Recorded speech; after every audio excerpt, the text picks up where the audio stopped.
नमस्कार दोस्तों, स्वागत करता हूं एक बार फिर से आपके अपने इस YouTube चैनल पर।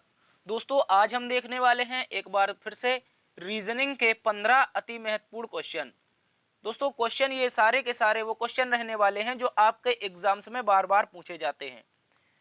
आज है दोस्तों रीजनिंग की पार्ट संख्या 50, यानी कि आज हमने आप सभी के सहयोग और प्यार से अपना अर्धशतक पूरा कर लिया है। आगे भी यह कारवां जारी रहेगा, अपना प्यार बनाए रखना। और दोस्तों, आपको बता दिया जाए, यदि आपने पिछले 49 पार्ट नहीं देखे हैं तो इन पार्ट्स को भी जाकर के देखिएगा। एग्जाम से रिलेटेड बहुत ही इंपॉर्टेंट क्वेश्चंस पिछले पार्ट में करवाए गए हैं। तो एक बार फिर से हम रीजनिंग को बिल्कुल शॉर्ट ट्रिक एवं बेसिक लेवल से सॉल्व करने का प्रयास करेंगे। कुछ इस तरह से दोस्तों क्वेश्चन रहेंगे, जैसे कि क्वेश्चन नंबर 11 कह रहा है दिए हुए पांसे में 6 के विपरीत क्या होगा। यहाँ पर संख्या एक दे रखी है 6 और इस पांसे में बताना है दोस्तों कि ये इसमें 6 के विपरीत क्या आएगा। इसके अतिरिक्त क्वेश्चन नंबर 3 है कि दी हुई श्रृंखला को पूरा कीजिए। यहाँ पर ये हमें एक शानदार सी श्रृंखला दे रखी है और इस श्रृंखला में बताना है इन 4 ऑप्शन में से कौन सा ऑप्शन सही उत्तर आएगा। और क्वेश्चन नंबर 8 है, यहाँ पर एक सर्कल का शानदार सा क्वेश्चन है और इस सर्कल में बताना है दोस्तों क्वेश्चन मार्क के स्थान पर क्या आने वाला है। और भी बहुत इंपॉर्टेंट क्वेश्चंस रहेंगे जो आपके एग्जाम्स में निरंतर देखने को मिलते हैं या फिर बार बार एग्जाम्स में पूछे जाते हैं। चलते हैं दोस्तों आज के पहले क्वेश्चन की तरफ। इससे पहले आपको बता दिया जाए कि ये जो रीजनिंग की क्लास है ये कौन कौन से एग्जाम्स के लिए शानदार साबित होने वाली है, कौन कौन से एग्जाम्स में ये क्वेश्चन पूछे जाते हैं। तो याद रखेंगे एसएससी जीडी का exam, MTS, CHSL, CGL, CPO, UPSI, UP police, Bihar police, Delhi police, railway group D, NTPC, DFCCIL, ALP, IBPS, PO, navy, CRPF, DRDO, CISF, ITBP, CTET, DSSSB, UKPSC, दरोगा, यूपी ट्रिपल एससी पेट और दोस्तों आपका UPPSC, MPPSC, BPSC, super TET, UP PET तथा UP TET जैसी जितनी भी प्रतियोगी परीक्षाएं होती हैं इन सभी में दोस्तों आपका रीजनिंग पूछा जाता है। और रीजनिंग एक इंपॉर्टेंट सब्जेक्ट है, यदि आपने इसको कवर कर लिया तो आपकी परीक्षा 100% आप उसको क्रॉस कर जाएंगे, यानी कि परीक्षा में सफल होंगे। ठीक है, तो इस क्लास को पूरा देखना तो बनता है, बहुत ही शानदार क्लास रहने वाली है। चलिए शुरुआत करते हैं आज के पहले क्वेश्चन की तरफ। इससे पहले आप सभी के लिए खुशखबरी के हमने अपना एक टेलीग्राम ऑफिशियल ग्रुप बनाया है जिसका नाम है DS sir official Telegram group.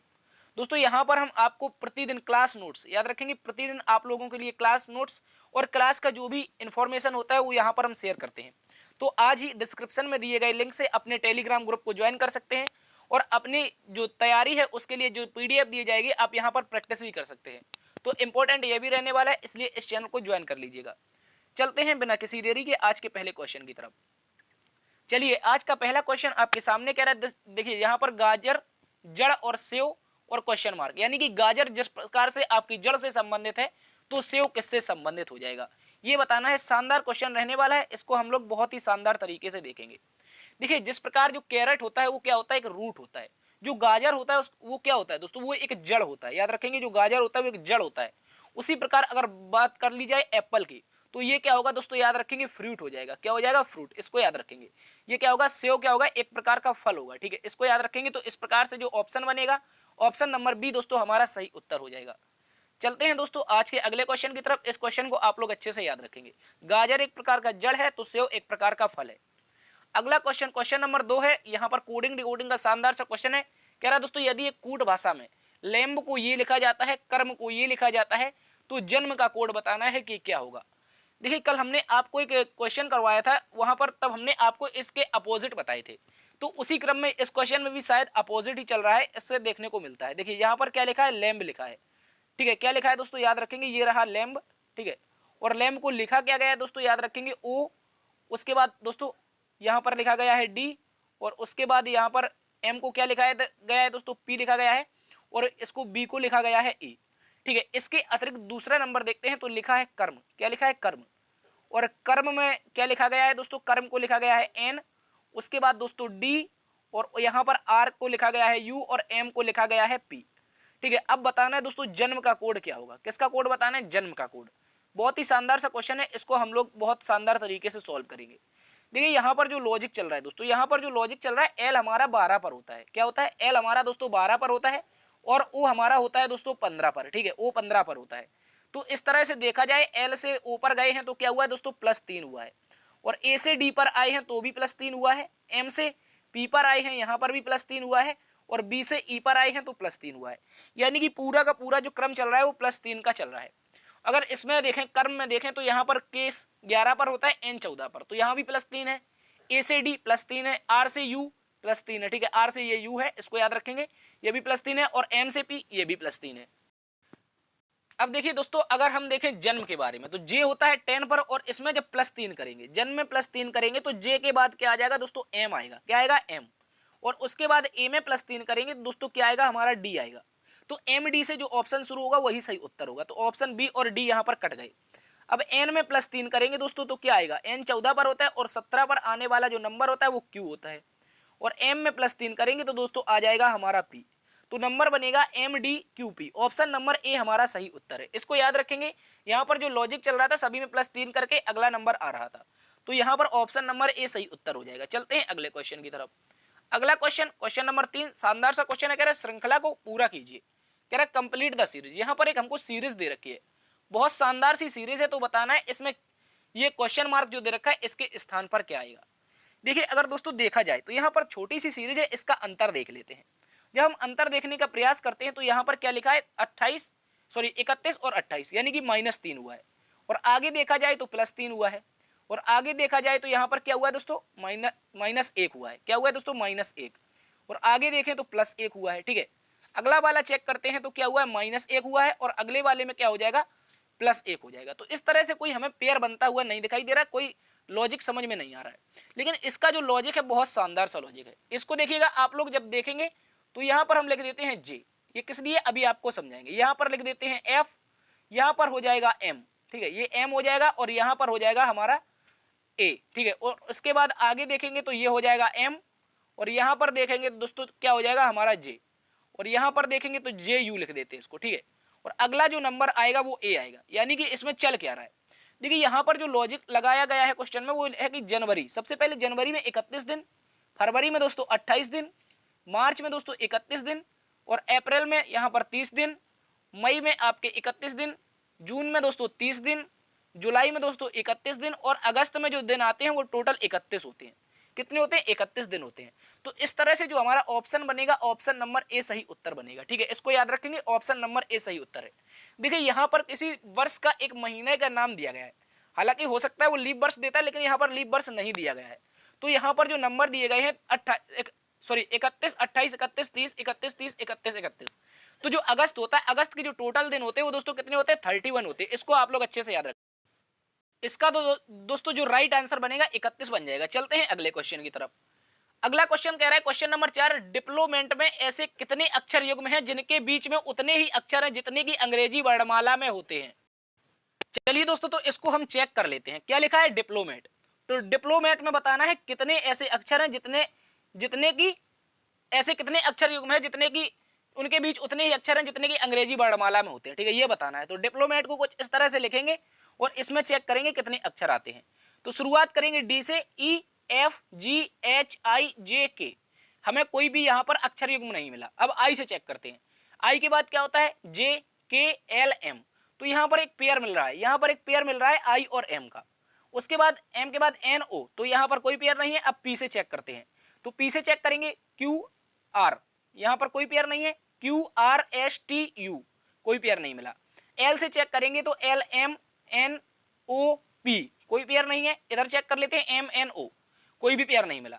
अब ओ से चेक कर देंगे तो ओ के बाद क्या आता है, पी आता है, क्यू आता है, आर आता है, कोई पेयर नहीं है। पी क्यू आर, कोई भी पेयर नहीं मिला। आगे एम से फिर से चेक कर लेते हैं, तो एम के बाद क्या हो जाएगा, एन और ओ, फिर भी कोई पेयर नहीं है। एम के बाद एन ओ पी, तो यहाँ पर एक पेयर और मिला, एम और पी का एक पेयर मिला। देखिए यहाँ पर एक एम और ई का पेयर मिला, इसको याद रखेंगे। तो एम एन ओ पी, ठीक है, तो एम पी का एक पेयर मिल चुका है, ठीक है। इसके अतिरिक्त अब ए से चेक करते हैं, तो ए से चेक करेंगे, ए के बाद बी आता है, कोई पेयर नहीं है।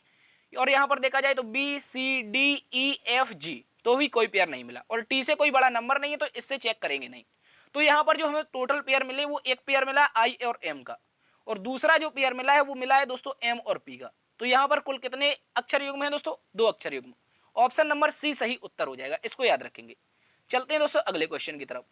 अगला क्वेश्चन कह रहा है कि दी गई अक्षर श्रृंखला में रिक्त स्थान की पूर्ति कीजिए।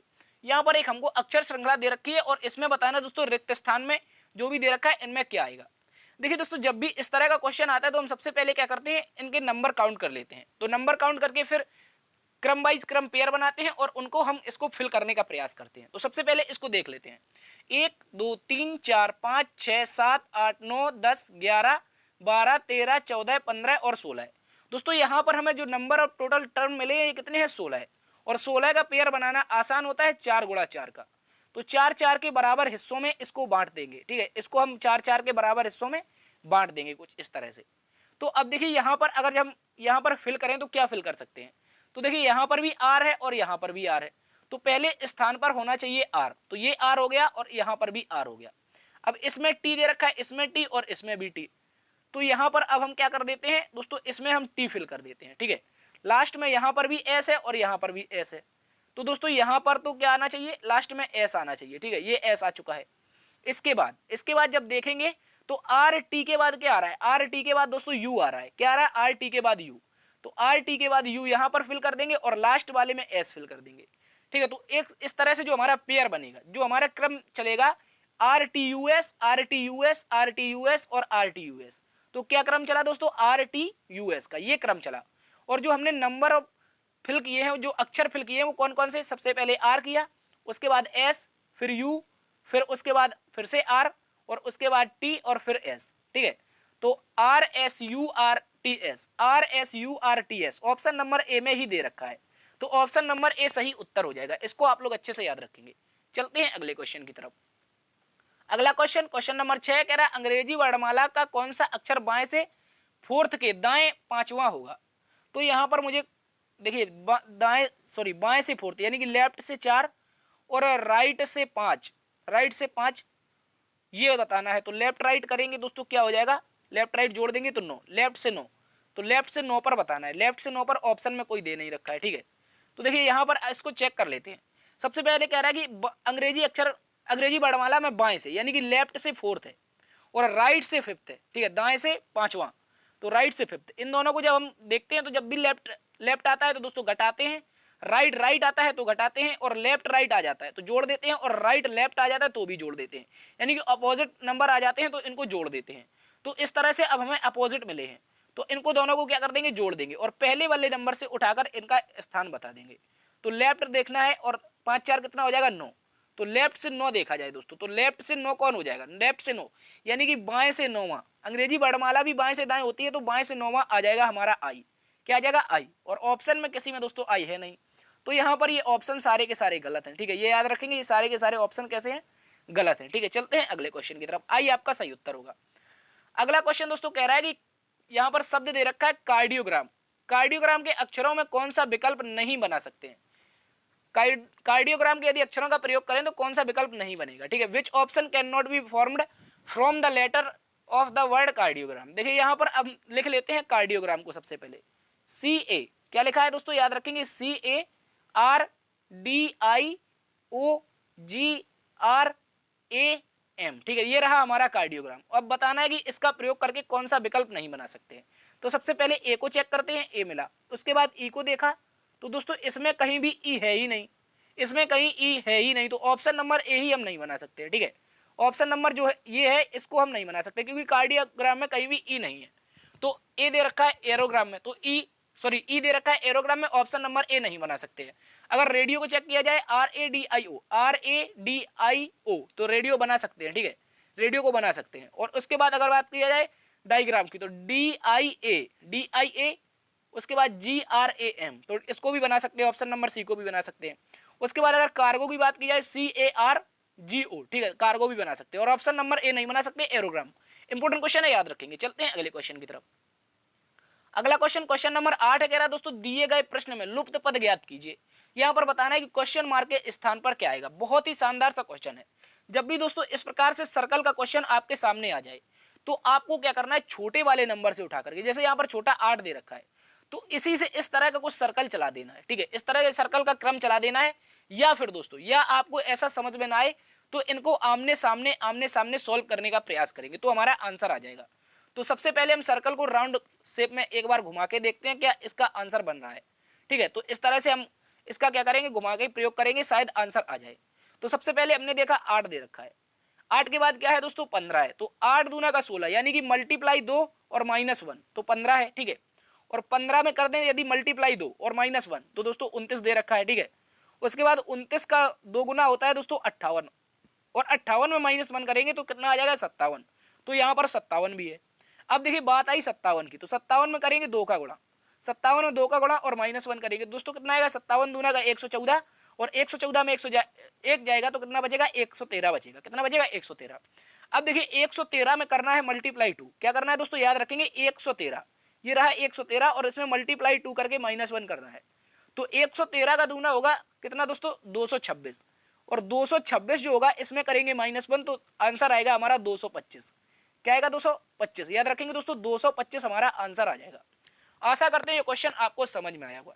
देखिए यहाँ पर जो लॉजिक चल रहा था इसको जब इस शेप में घुमाएंगे तो क्या आ जाएगा दोस्तों 225 हमारा सही उत्तर आ जाएगा, क्योंकि एक बार जो नंबर दे रखा था उसका अगला नंबर 2 गुना करके 1 माइनस, 2 गुना करके 1 माइनस, 2 गुना करके 1 माइनस और 2 गुना करके 1 माइनस, तो अगला वाला भी 2 गुना करके 1 माइनस आएगा, और ऑप्शन नंबर सी हमारा दोस्तों सही उत्तर हो जाएगा। इसको आप लोग अच्छे से याद रखेंगे।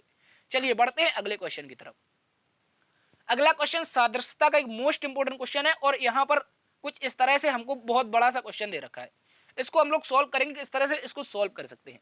बहुत ही शानदार सा क्वेश्चन है, इसको आप लोग याद रखेंगे, मोस्ट इंपोर्टेंट क्वेश्चन है, ठीक है। वीवीआईपी जिसे बोलते हैं ये वही क्वेश्चन है, ठीक है, वीवीआईपी, ठीक है, इंपोर्टेंट है, याद रखेंगे। तो देखिए यहाँ पर जो नंबर बना है वो 5 से 100 बना है, और 4 से दोस्तों 64 बना है, फिर 4 से 80 बना है। अब बताना है 3 से क्या बनेगा, तो क्वेश्चन मार्क के स्थान पर बताना है क्या आएगा। शानदार सा क्वेश्चन है, इसको देखिएगा। देखिए अगर देखा जाए तो दोस्तों यहाँ पर हमें पेयर बनता हुआ दिखाई दे रहा है, यदि देखें हम तो 5 में यदि गुणा कर दें 20 का तो 100 आ जाता है, ठीक है, 5 में गुणा कर दें 20 का तो 100 आ जाता है। और अगली संख्या में यानी कि 4 में गुणा कर दें 16 का, किसका 4 में गुणा करें 16 का तो कितना आ जाता है दोस्तों 64 आ जाता है, 16 चौके 64 होता है। और उसी प्रकार अगली बार क्या करेंगे दोस्तों 4 में गुणा कर दें 20 का, क्योंकि 20 चौके होता है 80, और आगे वाला क्या आएगा, अब आप बता सकते हैं कि यहाँ पर सर 16 आएगा, क्यों, क्योंकि 20 16 और 20 16, ठीक है, इस तरह से आएगा। तो अगले वाला भी 16 आएगा, तो 16 में गुणा 3 का होगा, 16 में गुणा 3 का होगा, तो सर इसका जो राइट आंसर बनेगा 48 बनेगा, यानी कि 48 बनेगा। ऑप्शन नंबर बी हमारा सही उत्तर हो जाएगा। इसको भी आप लोग दोस्तों अच्छे से याद रखेंगे, मोस्ट इंपोर्टेंट क्वेश्चन है, क्वेश्चन मार्क के स्थान पर 48 आएगा। चलते हैं अगले क्वेश्चन की तरफ। अगला क्वेश्चन एक गणितीय समीकरण यानी कि दे रखा है, इसका क्वेश्चन तो बताना है कि कह रहा है यदि ए का अर्थ जोड़ना है, डी का अर्थ गुणा करना है, बी का अर्थ घटाना है और सी का अर्थ भाग है, तो दिए गए प्रश्न का उत्तर क्या होगा। तो यहाँ पर सबसे पहले हम क्या कर लेते हैं, कुछ संख्याएं जो दे रखी हैं ये हम इनको बिना अक्षरों के लिख लेते हैं, और उनका जो नंबर होगा उसका प्रयोग करके वही उसका चिन्ह रख देंगे जो भी क्वेश्चन में दे रखा है।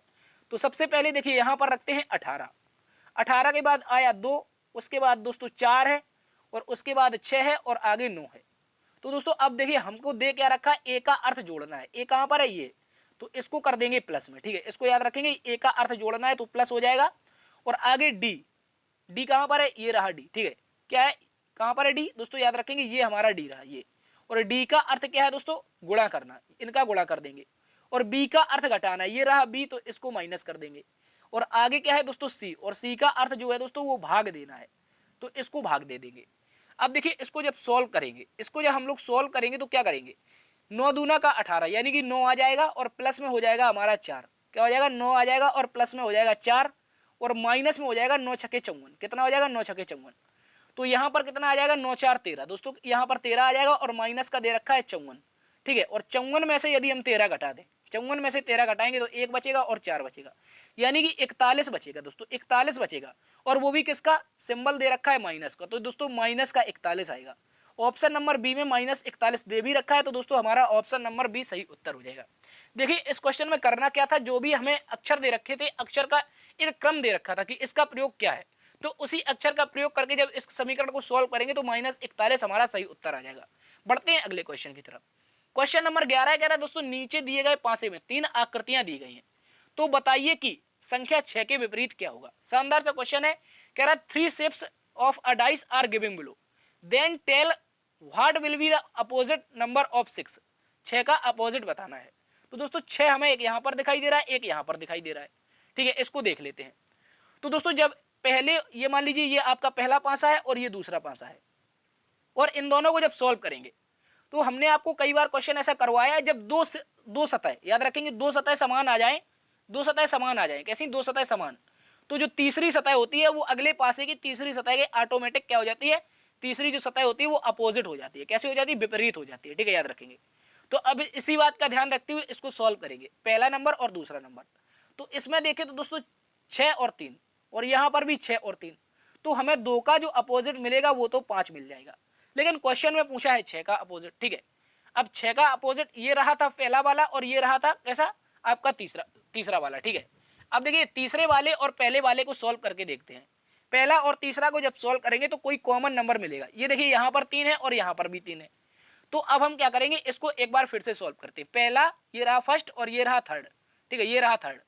तो इसमें 3 हमें मिला अपोजिट, तो 3 के बटे में 3 रख देंगे और इसका जो अपोजिट आएगा उसको आगे देख लेंगे, और इसको क्लॉकवाइज घुमाते हैं, क्लॉकवाइज घुमाते हैं तो क्लॉकवाइज यहाँ से घुमाया, 2 का अपोजिट 5 आ जाएगा, जो कि अभी हमने पहले पिछले बार निकाला था, अभी थोड़ी देर पहले इसको निकाला था। उसके बाद फिर से क्लॉकवाइज घुमाएंगे और यहाँ से भी क्लॉकवाइज घुमाएंगे, तो दोस्तों आगे आएगा हमारा 6 और 6 के अपोजिट में 4 आ जाएगा, और क्वेश्चन का भी सही उत्तर ऑप्शन नंबर ए हो जाएगा, ठीक है। ऑप्शन नंबर ए, इसका अपोजिट क्या हो जाएगा, 4 हो जाएगा। बढ़ते हैं अगले क्वेश्चन की तरफ। अगला क्वेश्चन दोस्तों कह रहा है कि नीचे दी गई आकृति में क्वेश्चन मार्क के स्थान पर क्या आएगा। एक आकृति दे रखी है, ये इस आकृति का जो श्रृंखला है, ये श्रृंखला को पूरा करना है और इसमें क्वेश्चन मार्क के स्थान पर बताना है क्या आएगा। देखिए अगर इस क्वेश्चन को दोस्तों देखा जाए, इस क्वेश्चन को देखा जाए तो क्या चल रहा है, सबसे पहले एक हमें दे रखा है क्या, स्क्वायर, और इस स्क्वायर को थोड़ा सा इन्होंने काट दिया है, उसके बाद आगे एक और स्क्वायर है, अब की बार में क्या किया, 2 कट लगा दिए, ठीक है, और अगली बार एक स्क्वायर और है, ठीक है, अगली बार एक स्क्वायर और है, और इसमें दोस्तों कितने कट लगे, याद रखेंगे 3 कट लगे, कुछ इस तरह से, ठीक है, याद रखेंगे कोने पे कट लगा हुआ है, ये लगा, देखिए यहाँ पर कोने पे कट लगा हुआ है, ठीक है। तो इसको देख लीजिए, अब अगली जो आकृति आएगी वो तो एक स्क्वायर ही होगी, और उसमें जो कटों की संख्या होगी वो 3 होगी, कुछ इस तरह से, ये 1, ये 2, और तीसरा कोने से होगा और चौथा इस कोने से आएगा, ठीक है, यहाँ तक। तो ऐसी जो आकृति दिखाई देगी वो कौन सी है, ऑप्शन नंबर ए में 2 है, ऑप्शन नंबर 4 में खड़ी हुई कट है, तो इसका कोई मतलब नहीं बनता। अब यहाँ पर देखा जाए तो यहाँ पर जब देखेंगे तो ये कोना देखिए यहाँ पर, और ये कोना यहाँ पर, ठीक है, ये दोनों दोनों समान दिखाई दे रहे हैं, इसका कलर चेंज करके बताइए। तो ये जो कोना है और ये जो कोना है, ठीक है, ये ऐसा ही बनेगा, क्योंकि अगला कोना तो पहले भी आपका आ चुका था, तो वो पीछे से कोना और ये वाला कोना। अब इसको देखेंगे तो ऑप्शन नंबर जो 2 है, यहाँ पर ऑप्शन नंबर जो 2 है ये हमारा सही उत्तर हो जाएगा, ठीक है, याद रखेंगे ऑप्शन नंबर 2 कैसा हो जाएगा दोस्तों, सही उत्तर। आशा करते हैं क्वेश्चन आपको समझ में आया होगा। चलते हैं अगले क्वेश्चन की तरफ। अगला क्वेश्चन, क्वेश्चन नंबर 13 कह रहा है, एक व्यक्ति का परिचय देते हुए अमर कहता है, उसकी पत्नी, कोई व्यक्ति है, उसकी पत्नी मेरे नाना की इकलौती बेटी है। जो अमर है, अमर कह रहा है उसकी पत्नी मेरे नाना की इकलौती बेटी है, उस व्यक्ति का अमर से क्या संबंध है। बहुत ही शानदार क्वेश्चन है, इसको याद रखिएगा। देखिए अगर बात कर ली जाए, कोई व्यक्ति है, मान लीजिए ये एक व्यक्ति है, इसका नाम क्या है दोस्तों, इसका नाम हमें पता नहीं, पर ये एक मेल है, और इस मेल की एक पत्नी है, इन दोनों की शादी कराएंगे, इसकी पत्नी बनेगी यहाँ पर, ठीक है, ये हो गई इसकी पत्नी, ये रही पत्नी, तो पत्नी के लिए माइनस लगा देंगे। अब एक अमर नाम का लड़का है, मान लीजिए ये अमर है, क्या है दोस्तों, इसको हम नाम दे देते हैं अमर, अमर है तो पॉजिटिव लगाएंगे, ठीक है।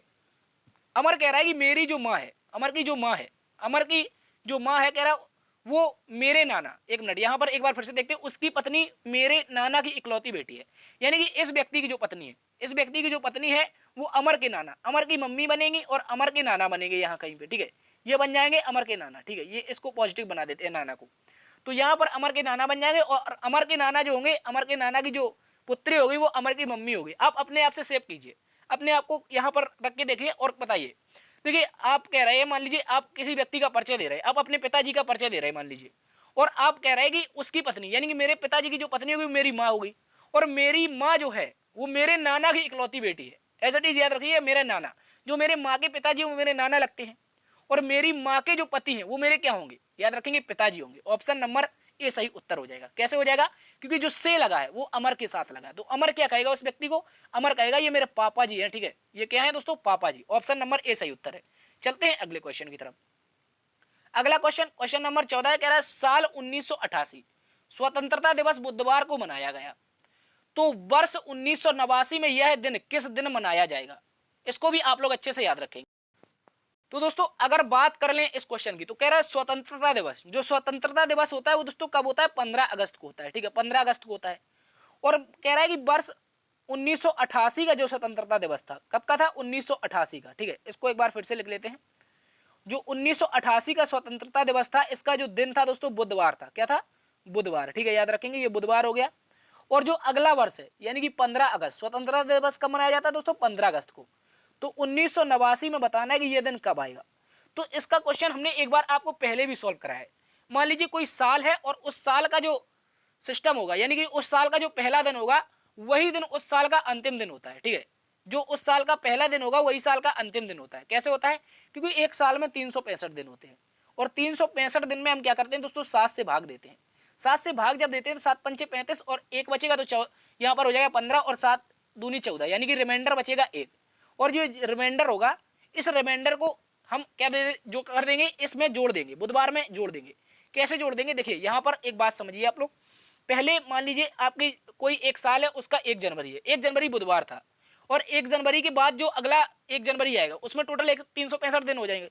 और 365 दिन में याद रखेंगे 365 दिन जो बनेंगे वो 31 दिसंबर तक बनेंगे। सॉरी, 1 जनवरी, अगली 1 जनवरी तक बनेंगे। 31 दिसंबर भी काउंट होगा, 1 जनवरी भी काउंट होगा। तो दोस्तों यहाँ पर एक रिमाइंडर आएगा और जो एक रिमाइंडर आएगा, जो 1 जनवरी मान लीजिए कोई बुधवार था तो अगली साल जो 1 जनवरी होगी वो मंगलवार होगी। उसी प्रकार यहाँ पर है 15 अगस्त दोस्तों 1988 आपका बुधवार है और जो अगले साल का 15 अगस्त आएगा वो हमारा क्या होगा? गुरुवार होगा। ठीक है, याद रखेंगे गुरुवार होगा। और यहाँ पर यदि आपको लग रहा है कि जो 1988 है दोस्तों, जो 1988 एक लीप वर्ष है, तो दोस्तों इससे कोई फर्क नहीं पड़ता है क्योंकि जो फरवरी है वो तो निकल चुका है। फरवरी की बात ही नहीं हो रही, बात हो रही है अगस्त की। ठीक है, अगस्त की बात हो रही है, इसलिए लीप वर्ष काउंट करना नहीं है। तो इसका जो आंसर बनेगा ऑप्शन नंबर डी बनेगा। आशा करते हैं क्वेश्चन आपको समझ में आया होगा। चलते हैं अगले क्वेश्चन की तरफ। अगला क्वेश्चन, क्वेश्चन नंबर 15 कह रहा है दोस्तों मच्छर, चींटी और कीड़े में बताना है कि कौन सा बेन आरेख बनेगा। यहाँ पर हमको 4 ऑप्शन दे रखे हैं और इनमें से बताना है कि मच्छर, चींटी और कीड़े का कौन सा बेन आरेख बनेगा। शानदार सा क्वेश्चन है, इसको आप लोग याद रखेंगे। तो सबसे पहले दोस्तों हम क्या करेंगे, यहाँ पर एक आरेख बनाएंगे। सबसे पहले हम क्या करेंगे दोस्तों, यहाँ पर लिखेंगे किसको? चींटी को। ये क्या है दोस्तों? याद रखेंगे ये चींटी है, ये चींटी हो गई। और उसके बाद यहाँ पर हो जाएगा मच्छर। क्या हो जाएगा? मच्छर। ठीक है, ये मच्छर हो गया, ये मच्छर हो गया। और ये दोनों के दोनों जो आएंगे दोस्तों ये किसके अंतर्गत आएंगे? ये कीड़े के अंतर्गत आएंगे। याद रखेंगे मच्छर भी एक प्रकार का कीड़ा है और चींटी भी एक प्रकार की कीड़ा है। तो इस तरह का जो ऑप्शन बनेगा यानी कि एक सर्कल मच्छर के लिए, एक चींटी के लिए, और सबसे बड़ा वाला सर्कल जो बनेगा वो दोस्तों किसके लिए बनेगा? वो कीड़े के लिए बनेगा। ठीक है, याद रखेंगे। तो ये मॉस्क्यूटो हो जाएगा, ये आंट हो जाएगी और सबसे बड़ा क्या हो जाएगा? इंसेक्ट्स। ठीक है, याद रखेंगे। तो इस तरह का जो फिगर बनेगा, इस तरह का जो डायग्राम बनेगा ऑप्शन नंबर सी के अकॉर्डिंग बन जाएगा। ऑप्शन नंबर सी क्वेश्चन हमारा सही हो जाएगा। आशा करते हैं क्वेश्चन भी आपको समझ में आया होगा। तो दोस्तों ये थे आज के टॉप 15 क्वेश्चन जो आपके एग्जाम्स में बार बार पूछे जाते हैं। ठीक है, आशा करते हैं क्लास भी आपको समझ में आई होगी। यदि समझ में आई है तो एक बार से सेशन को लाइक कर देना है, दोस्तों में सेशन को शेयर करना है और अपने आंसर कमेंट बॉक्स में भी छाप के बताने हैं। यदि चैनल पर नए आए हैं तो इसको सब्सक्राइब भी कर लीजिए और अपना प्यार बनाए रखना। आज हमने अर्धशतक पूरा किया है, आगे चलकर हम शतक भी पूरा करेंगे, दोहरा शतक भी पूरा करेंगे। इस तरह से अपनी तैयारी को मजबूत बनाने के लिए हमारे टेलीग्राम ग्रुप को भी ज्वाइन कीजिए, उसमें हम आपको निरंतर PDF डालते रहेंगे। ठीक है, और देखते रहिए लर्न विद DS सर। बड़ों का सम्मान करना। मिलते हैं कल एक नई क्लास में नई ऊर्जा के साथ। तब तक के लिए जय हिंद, जय भारत।